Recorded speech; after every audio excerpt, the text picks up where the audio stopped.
It's just, I mean, he's one of the few supports. I'd be willing to say he's, in my opinion, the only support in North America right now that can play Carzine at a professional level. He's the only one who's displayed that. Is he the new Mary Day? Is this I who don't we know put if I'm our going that hopes far into yet. now? Like, see, I want to. The way he was jumping in the back line against Greymane and Lunara just... I mean, yeah, he's constantly making hosts. He's making every backliner second guess their positioning, and every person that they're trying to kill second guess if you can get the kill. And that is legitimately your only goal as a Carzine, and it's one of the hardest supports to be able to run. And I know that is his kind of go-to hero and one of the few to learn it out, but I mean, he's been so consistent now that it's just, I mean, a huge tip of the hat. It's just, I feel like he is standing out on a hero that a few supports are even willing to try in North America. That is true. Maybe that means he'll be an awesome Ana. Is it Ana? Anna, I think is what it is. I don't actually know the proper. I'm going with Anna. Ana, I think it is. Let's get into game 2 so we could stop showing how bad we are. Hard and soft days. SpaceStation Gaming choosing Infernal Shrines. This should be nobody's surprise. I forgot, or I missed what we had on ban. SpaceStation did ban Warhead Junction, and then Superstars banned Cursed Hollow. We're going to Infernal Shrines. Infernal Shrines. We talked about the advantages. It doesn't change whatsoever, and the map choice over to SpaceStation Gaming. They are the tier, you know, the niche pick team. I don't want to say cheese by any means because I don't feel like that is anywhere near the realm that they go. But Equinox is totally okay with being the I'm going to pick my one-off hero, right? Which is why he's got such a huge hero pool here in HGC. And this is a perfect map to do it. There's like about 40 different ones you can bust out. Kerrigan's always the one that comes to mind and one that we know him to be able to use. But, I mean, for real, there are a ton of different heroes here. Might even get Leo. Still a place where, say, SpaceStation are probably going to have to ban Medivh. Ooh. That one, I think, is to each their own. Medivh has... This map has so many different playstyles that I can see you embracing the Medivh, but I can also see you going, this is beatable here under this unique playstyle, right? Okay. I don't think that this map endorses you have to play into the Medivh as heavily as some of the others. So you can let it through. Well, Dread, while we're getting ready for the draft of Game 2, what did you think about the reveal today? We saw Volskaya Foundry. This, I don't know if I've ever been as excited for a map, by the way. This looks so much fun. I love the idea of the conveyor belts. I'm super pumped for those. Yeah, the conveyor belts seem like it is going to be a little bit hairy, you know, and how those kind of play out. I don't know. I feel like I have to sit on a conveyor belt and I'm going to feel joy or just fear immediately the minute I stand on top of one of those. I will say that the idea of being a Overwatch hero on an Overwatch map and being the only ones to be able to shoot and walk is kind of like a really funny underlying theme that we see trending through the map. Power spike. I just thought it was interesting that they literally synergize with their map and they're the only ones. And it's just kind of funny. I think it'll be really fun. The dual protector, guardian, whatever they're called. The big old guy that just decides to kill things. To have two people in there, sort of Cho'Gall. You're forced into Cho'Gall even if you don't normally Cho'Gall. Yes. I mean, you get to see that anyway. Yeah, and that suddenly, I mean, I already got a lot of theories on how that's going to impact the meta of the map. But we've got a draft going on. You don't need me theory crafting over something I've never touched before. ETC and the Medivh. SpaceStation don't want to deal with it, but they get a Tassadar for Superstars. A lot of areas that one can go, but I feel like it's got to be like a Tracer more than anything for the members of Superstars. They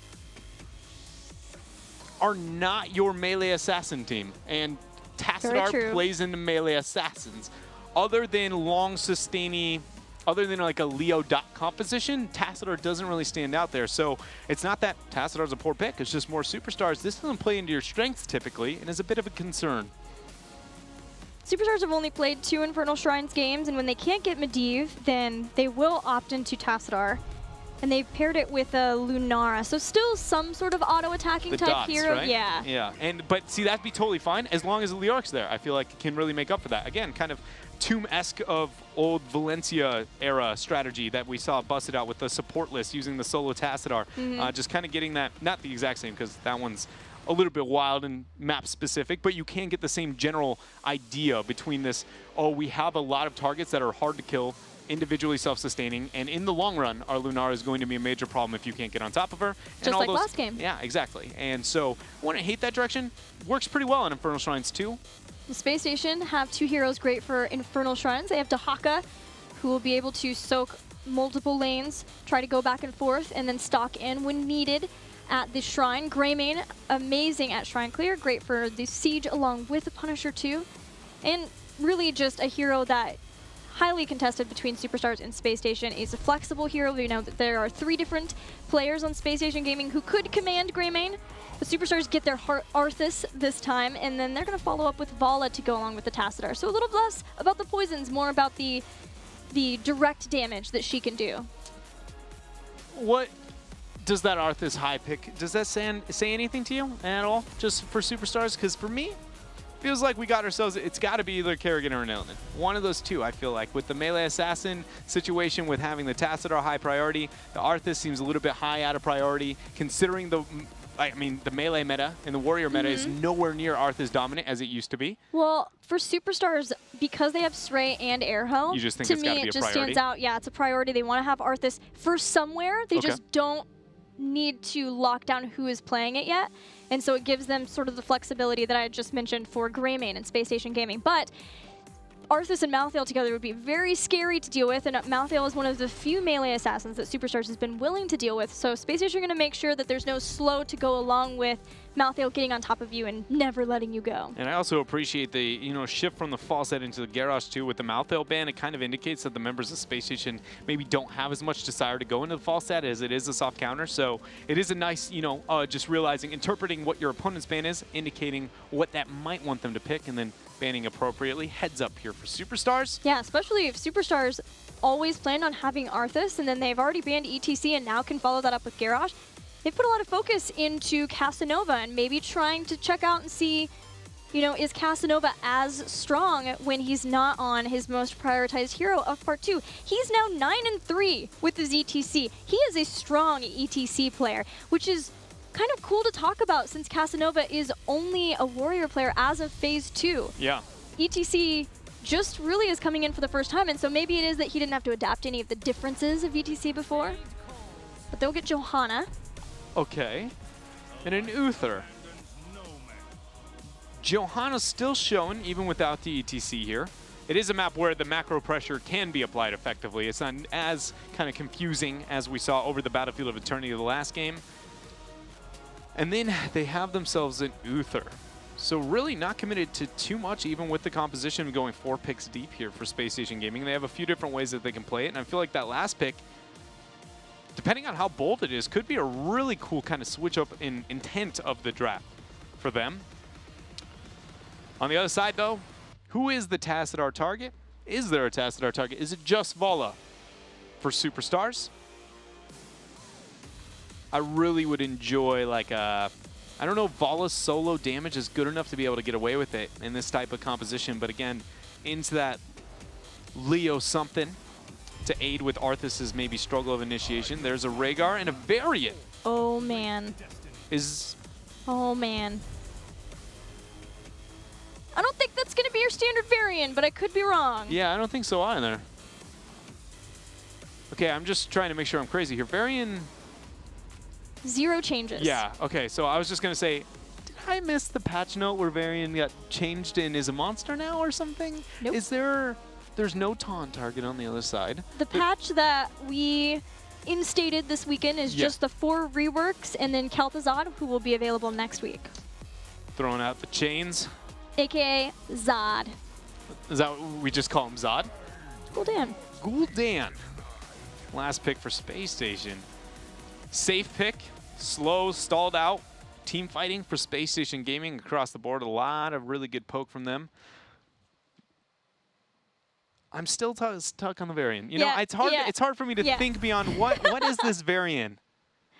It's Twin. Let's go through the options. Twin Blades would give you your Tassadar target, right? Tassadar target, I personally feel like it's slightly undervalued as a heroic choice. By no means would I say that means you should bust it out in your own games all the time. This isn't a map where it necessarily stands out whatsoever. There's no squishy on the backline other than the Gul'dan that you can overly target. The blind coming in from Jahan has got to be a deterrent. And also Uther with Divine Shield, I don't know if that... It seems like that would be enough of a deterrent. So the other direction would be Colossus Smash. And if you go into that, then you need more single target burst. I don't think so. I think it's a Twin Blade Bloodlust composition. Ooh. I think that's what it is. I'm not positive. You don't sound as excited about that as I would be if we got that. You know what? We'll just see. Maybe it'll work out. Maybe I just view it as you go, and then you hear that horrifying noise hit the ground, and then suddenly you're like, that's game. That's it, boys. That was our whole team fight right there. Like, there's too many easy deterrents on the other side. So even if you avoid that, does the Twin Blade justify enough? There's only one target that I think can die to the Twin Blade Variant. And even then, there's just so many great tools to be able to peel off of it. And then let's go with taunt. No argument for taunt, really, outside of just, it's a good crowd control. You know, it's nice to have a short cooldown, and none of those heroes really overly stand out there. Yeah, so follow it does, up with Arthas. Yeah, it just feels, my bet is it's a Colossus Smash or it's got to be the Twin Blade. But if I had to choose one, I want it to be a Twin Blade rather than a Colossus Smash. But I think Colossus Smash is, is more competitively viable, right? And if anybody's never watched more than North America, you know, you struggle to go out and venture up to other parts of Heroes of the Storm. Colossus Smash has been played in the past. So is Twin Blades of Fury, baby. Twin Blades has been played too, but Colossus Smash got more games-ish. Twin Blades just kind of shows up here and there. But I hope it's a Twin Blade. I hope it is, just for the Tassadar argument alone. It'll make me feel a lot better. Yeah, Twin Blades, but Tassadar can do a lot with Vala. He offers a lot of shrine clear too, so he gives some other things, but there isn't the traditional melee assassin like an Illidan that we might see with him, unless it's Twin Blades. Let's get in and find out. I mean, I guess we wouldn't find out till level 10, but let's get into it anyway. Game 2 with SpaceStation having a 1-0 lead so far. I just feel in standard HGC North America fashion, we're going to be left here with not the old bamboozle Twin Blades or anything. It will just be, here's your taunt. Is it High King's Quest? I really hope so. What do we got at least Airho? Lion's Fang? Oh no, it's Airho playing Varian instead. I think it's going to be normal. Don't do this to me. He's yet to choose a talent. Remain optimistic here. I believe. High Kings. Control 1, Varian. Control 1 is all we need from you. Other talents? Really, honestly, just standard across the board. We see Regen Master picked up for JoJo. That's common on any map where you can possibly get more than one lane's worth of globes. And on Infernal Shrines, you drop a double globe every time you get the Punisher itself. Nice benefit when it comes to the experience. And to be frank, since Johanna, I don't even remember the original talent name, that removed all the wave clear, got adjusted. Honestly, she's got a lot of talent diversity at level 1. There's too much discussion happening here between Rhaegar and All right, we can all go home. Wrap this up, boys. Lightning Bond is, of course, going to help Superstars even more with their shrine control. They have Vala, they have Arthas. Tassadar, again, will help with that, and now they've got Lightning Bond with Rhaegar. But normal Varian, at least at level 1. And probably 4. And then 7. Go ahead. I mean, so with Twin Blades also gives you more of your passive to be able to proc, so maybe increasing your heroic strike bonus damage is the intent here, obviously, and that is going to be enough to make this Twin Blade Varian really take off this game. Believe in the heart of the cards, the heart of the Varian. I know Kendrick is watching this, just intently seeing if we get something else. Laning situation so far has been a 2-3 for the members of Superstars. SpaceStation seem to be a bit more reactive, but that's just due to the wave clear of Vala and Arthas Rhaegar. Again, nothing too shabby there with that Lightning Bond at level 1. Thankfully for SpaceStation, they have Gul'dan and Johanna, who are both so good already at wave clear that they can give up having Greymane along with them to make sure that Greymane could stay up at the top with Dahaka, since it was shown from Superstars to have a 2-man in the top lane. So this is where Superstars, I've got to be raising the question. The Varian question, we've already gotten there, but now it's going to be kind of showing maybe their intent with it a little bit more. What do you do during this shrine phase? There is no real opportunity to get any kill. You don't have better shrine control than your opponent necessarily. I mean, you do have good, but you have to have threat lethal before you can zone SpaceStation Gaming off the actual shrine. So they forfeit it and they split push. They're split pushing as the 2-1-2 still. They had one support with each of the warriors. Up at the top is doing more for Superstars. They got one of the towers and the other one is low. Tiger JK comes in with body blocks toward Yoda. Drag lands on top of Iacona, but he's in Ghost Wolf form and is trying to get away. My goodness here, SpaceStation Gaming are trying to run away now as Hosey made his way up there. A lot of miscommunication from SpaceStation Gaming on that gank. You saw Tiger focusing on one target, going for the body blocks there, drag lands into another, then suddenly you could see the members just, they didn't all walk up to that top lane with the same kill target in mind, and maybe cost them 1 to 2 kills there.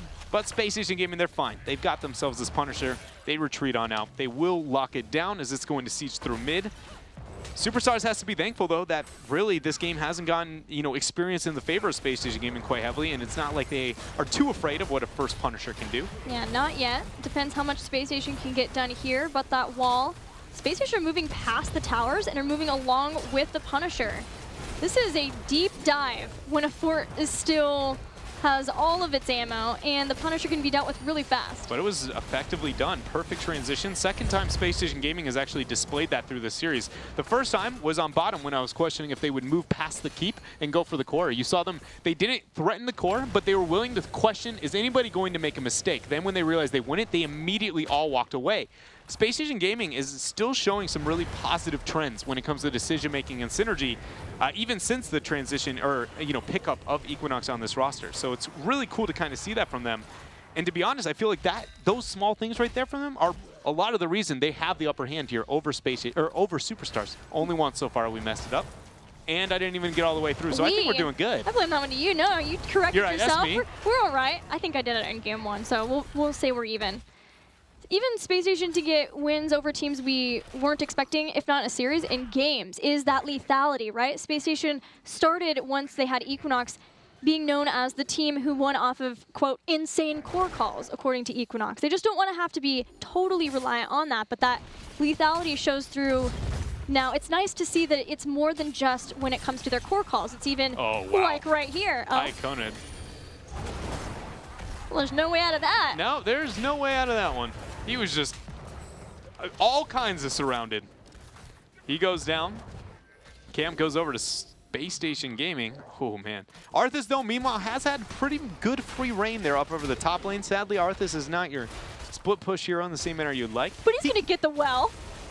Small victories here. Body blocks from Tiger JK. I respect what you're trying to make happen here, Tiger, but that is not a 1v1 you have really a shot competing with. Still keeping Arthas in the top, hanging out. And SpaceStation are just sieging away in the bottom lane. That's thanks to the damage they've been doing. Trees has been stacking up his Fel Flame very quickly. And then the siege of Greymane. Drag hits Varian, uses his parry. If Taunt is picked this game, SpaceStation Gaming picked Hand of Protection. They didn't go Guardian of the Ancient King. It will be able to aid with, obviously, the single target, and the auto-attack reset onto the cleanse is something we have to be considering, but Varian's taunt will be significantly shorter cooldown, and most of the time, Uther has pretty easy work because he's giving you 50 armor. This is a different Uther, a lesser armored Uther, and much more vulnerable to a taunt now that they moved into hand protection. I'm not saying that the taunt, if it is the choice, will be game-ending now, but it might be a talent choice that really could hurt SpaceStation Gaming if not effectively used. Well, they'll have Hand of Protection and a Divine Shield, but both of them are pretty long cooldowns for the taunt. But maybe the idea is between taunt and then Arthas follow-up, if you just save that target, then immediately everything can follow up. You still have Blessed Shield, you have Horrify, you have Isolation as ways of making sure that someone can get away. But all of these are way longer for a taunt. It's the equivalent of like the Tyrande compositions, right? You want as much armor as fast as possible, as frequently as possible, because Tyrande's stun is just shorter than any other major lethal trick that you can have onto your side. Same with Urho's taunt, now that we see Hand of Protection picked up. It's not game-ending, again, but it can be played around, and that is something that wouldn't have been the case if maybe Guardian of the Ancient King was selected. We'll find out. 10 Skeletal Defenders. Taunt was used there onto Tiger, but nothing gained. Blessed Shield dropped. There's the follow-up damage to Jason in. Urho zoned away. SpaceStation pushes Superstars off of the Shrine, and they're at 12-10 with the Skeletal Defenders.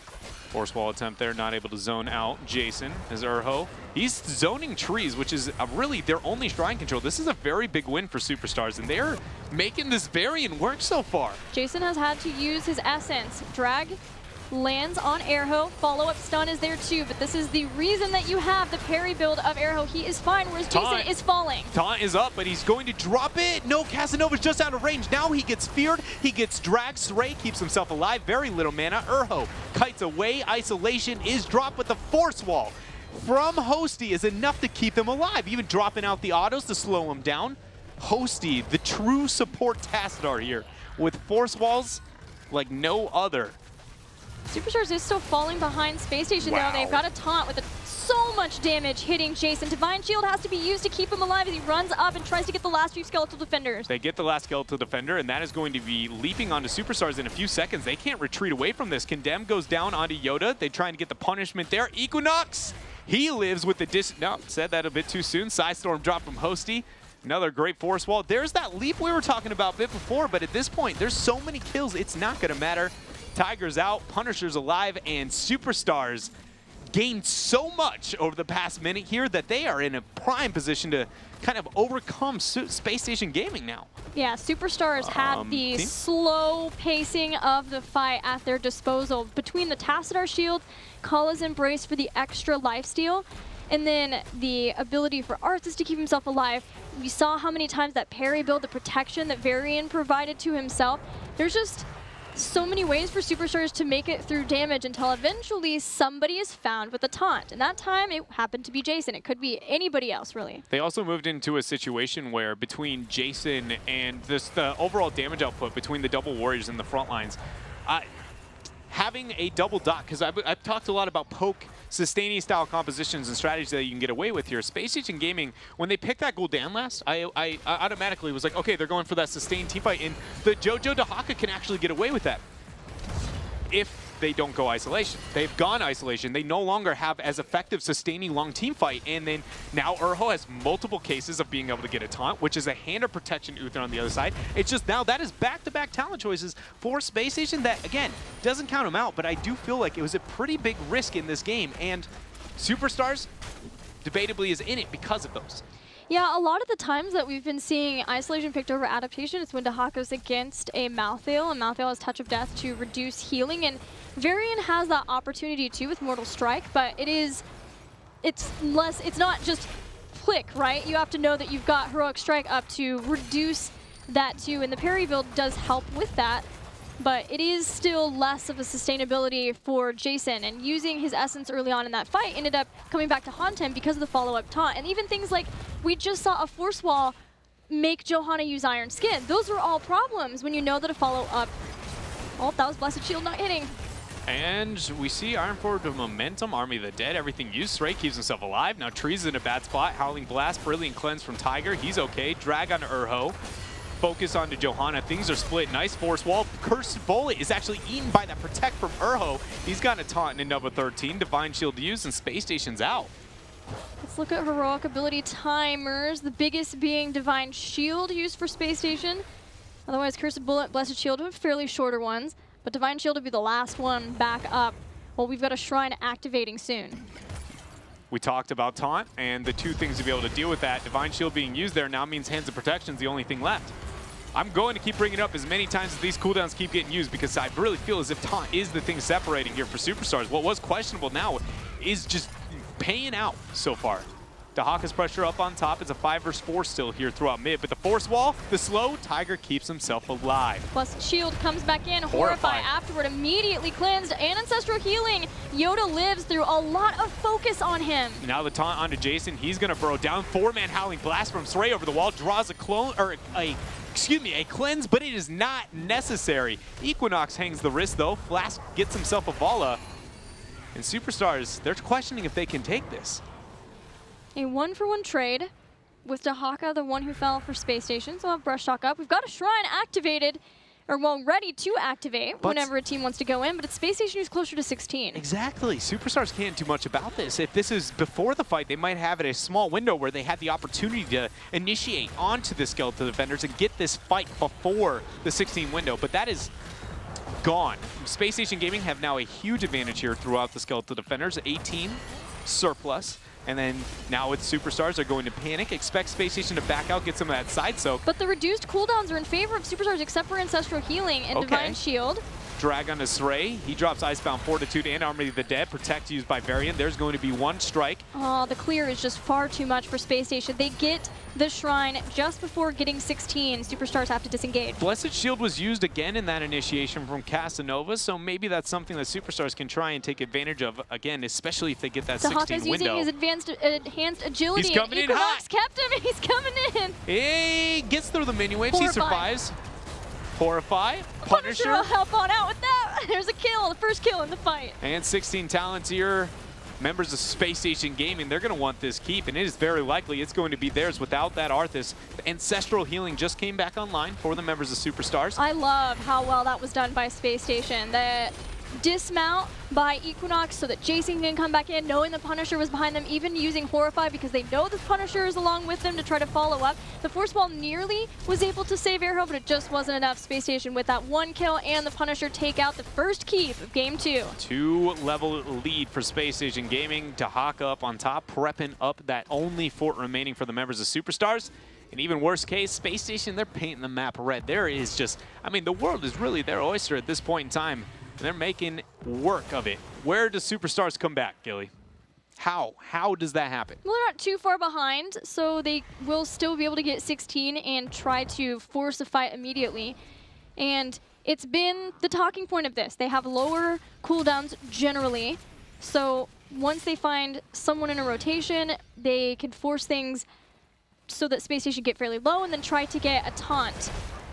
Maybe a flank in from Urho and Srey, but the synergy needs to be there between the two warriors. They have a lot of lockdown available, but the damage behind that needs to be there from the rest too. They have to be in synergy to make this double warrior, double support comp work. I completely agree with you. And Varian makes the most sense from a left-right warrior, and Arthas makes the most sense from a diving, you know, flanking backline warrior. Unless it's a one-shot, one-kill, high-burst composition for Superstars, it makes the most sense that Srey would be the individual trying to make that happen. So hopefully, on that Arthas, we see in the next team fight maybe an attempt to flank, because Varian approaching left or right, he's one of the few that can get away with it, again, due to the shortness of his taunt cooldown, whereas Arthas, when he starts to fight with that Army of the Dead, it needs to happen right then and there. Because of the Shattering Throw, I thought maybe we were going to see a lot of focus on percent-based damage for Johanna to be the one to burst her down.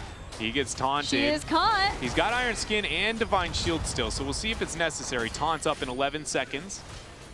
Jason off on the side. Force Wall used to zone out the rest of the members. We got a Shrine up on top in 28 seconds. Catapults building up on bottom.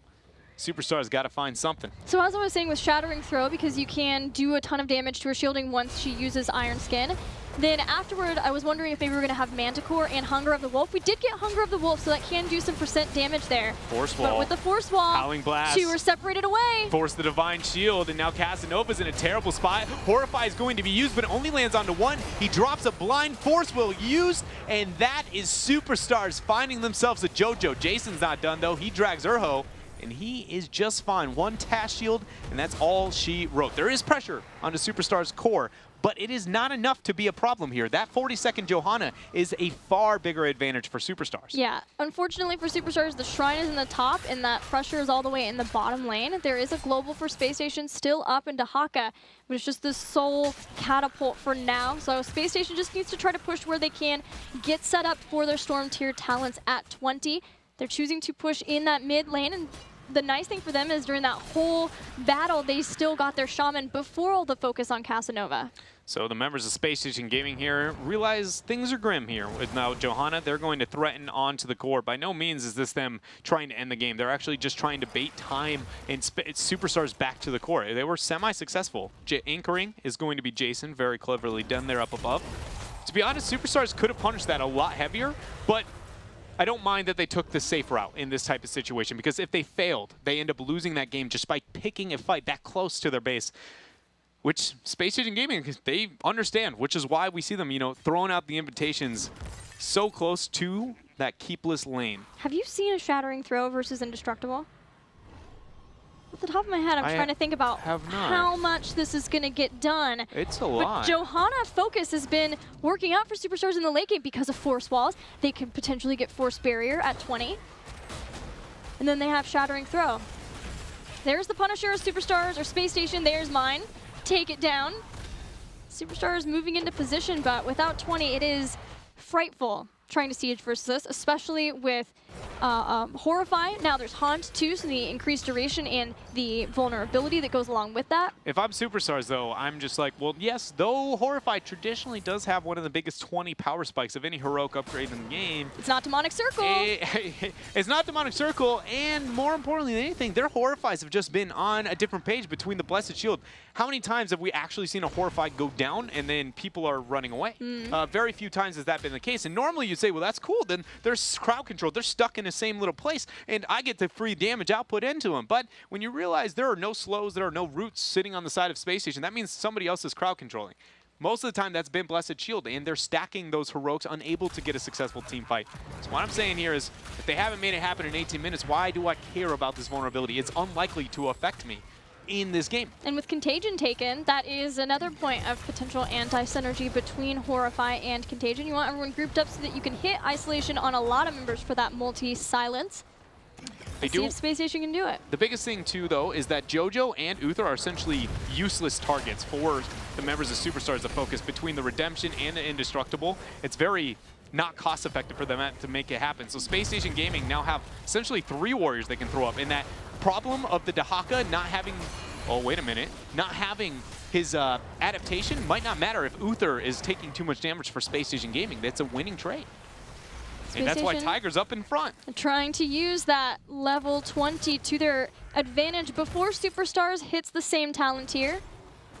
2 catapults building on bottom, something Superstars is going to have to address inevitably. They are down a global over that. And that shrine means the next Punisher will be in the bottom lane where Superstars have no keep. Wouldn't necessarily be out of it. There's baiting opportunities, and Superstars will be 20 very soon. But Space Station still has the advantage of a better setup around the shrine because they had 21st. With middle lane being pressured out, or being at least flat even, if Space Station clear this, it's going to provide a lot of vision, meaning no flank by Urho unless he goes miles out of his way. 6 skeletal defenders already picked up. 25% of the way there to their first Punisher. What is Superstars going to do? They have to make a play. There's 20, Superstars step forward. Casanova gets cleansed out. That means Tiger's going to be down, and he bopped a Benediction. So that's 2 major cooldowns that Space Station don't have. Taunt was used, but it'll be back in 10 seconds. Ooh, but Space Station's back off. 12 advantage, they're going to tap, reinitiate, and this is where Superstars, they can't fail. They have to hold their own here in this fight. Yeah, there is no well to retreat to for Superstars, unlike Space Station, who used it. Taunt finds Gul'dan, Trees forces gets the Divine Shield. That is a very big win. Silence goes on to Army of the Dead Arthas. Sray kiting away. Can he keep himself alive? He does. Great force wall to make sure that Jason couldn't follow up there. 36 to 26, though, even though Space Station have used a lot of their cooldowns, Jason finds a drag, forcing Ancestral healing. Ancestral lands. Hosey gets a shield. He's alive. The Punisher picked up by Space Station Gaming. It's going to march away all the way through bottom. Yoda realizes things are grim. He's trying to get a force of a fight away from that Punisher, but Space Station Gaming, they are hugging it so closely. Casanova's the focus. Punisher goes in. Now it's on to Urho. No parries left. Never mind. He's got one. The Punisher goes in, and Urho goes down. Nothing could save him. No Varian left to taunt Space Station away from their Punisher. And Space Station are just chasing, trying to clean up the rest of this fight. Yoda and Jason dodging here and there, back and forth, but in the end, Vala falls, and that's a double kill for Space Station. Meanwhile, in the bottom lane, we find what is going to probably be the end of Superstars. This is a Mortar Punisher with a gray mane about to go into Worgen form here. Can Superstars hold off? It's about Sray mainly, if there is any opportunity to do so. Punisher already burnt the leap. Condemn number 1. 90, 80 down. Space Station still fully on core. And they will take the core, taking game 2. And just about on match point. They are on match point. After that win, Space Station, man, they are really lighting up the members of Superstars here. It feels right now according to plan, just because for me, when going into the series, the biggest thing was, like, again, upsets and upsets, who's worth more. Is Space Station Gaming, again, even in that game, feels like they have moments where it's like, how much can they force? How much are they getting out of the situation? Don't quite get enough, and then eventually Superstars just never gets the breaking point, right? Never overcomes. But that is, it's kind of funny because both these teams, huge highs, huge lows, and then when they end up facing each other, the series we have been building up for them, and when they go head-to-head, they go back to their most common mistakes before they ended up getting that growth, which is the lack of pressuring and the kind of stability there, or the lack of ability to overcome when behind. It just feels like Superstars is playing the game rather than trying to change the outcome that Superstars is unfolding. Well, we'll see what Superstars has in store for potentially the last game, if they have anything up their sleeves for Space Station that they'll be forced to use now that they're 1 game away from losing the series. We are heading to a commercial break very soon, but before we go to that, we're talking about you know, we've seen the new patch come in, but we haven't in this series really seen any of the new heroes yet. Dread, what do you make of this? No Leoric, even though there's been a ton in Europe. Yeah, so with the Leo one, I don't know so much of that. Jaina, I think I can understand a little bit with some of her changes going into it. She plays to a unique play style, at least, you know, with learning the new hero. Is it stand out enough to be justified to be picked up? And then the Morales, she's also situational. You know, she's still only naturally effective, I feel like, in the same situation she was before. Jaina falls in the same thing. Leo's the only one I'm surprised about. I did think we would end up getting him. Granted, map 1 didn't cater to it. Map 2 was the only time, and we didn't get it. So, you know, maybe in the next one, I think is how I view that. Well, speaking of the next one, we're going to that break now. When we come back, we'll see if we get Leoric in the next game. The first Leoric showing in North America. See you soon.